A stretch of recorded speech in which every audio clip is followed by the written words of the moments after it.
Hi, I'm Mike from Michael's Motor Cars, located in Lancaster, Pennsylvania. And today's a happy day because I'm actually in my shop working on some cars. So I'd like to show you specifically the MGA that we currently have for sale on Bring a Trailer. Did have indicated lower oil pressure, and many people questioned it, correctly so. So I worked on the car this morning. I want to show you what I've done to it and what the result is, which has been a very, very favorable result. So first of all, I found that the probably original flex line that goes from the engine to the firewall, ultimately to the oil sender, is very, very stiff, very stiff. And I suspect this was the main culprit because, like brake lines, they can collapse internally like clogged arteries, and we were not getting good pressure out of the one side of it. So we knew that was bad. I also went a little farther.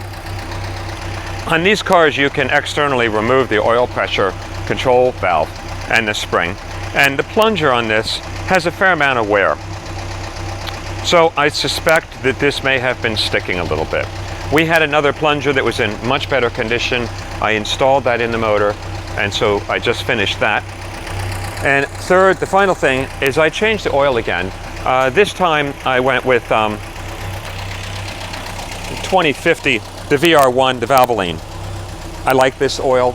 It has all the things the old motors like. And now we're in 2050, so that was just put in the motor. So I'd like to show you, the engine is fully warm, water gauge, it's been sitting here idling for about 20 minutes. This is obviously not hooked up right now, because I'll show you I have a remote gauge hooked up. So there's our water temperature. We're at dead idle. We're at about 800 RPMs idle. So we are at a slow, even idle. And I'm very happy to report I have an old gauge that I use as a test gauge, and we're fluctuating about 38, 40 pounds. That is the oil pressure on the top. So hopefully you can read that correctly. This is an older gauge that I use for testing. It's an old gauge because it bounces around a little bit. But before we were under 20 pounds with this gauge. So now with these changes, we've gained 15 pounds of idle, at idle. So very happy, very pleased with it now.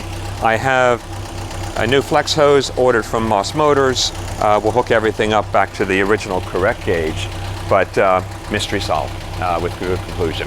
Thanks for taking the time, and now you know I actually work on cars. Thanks.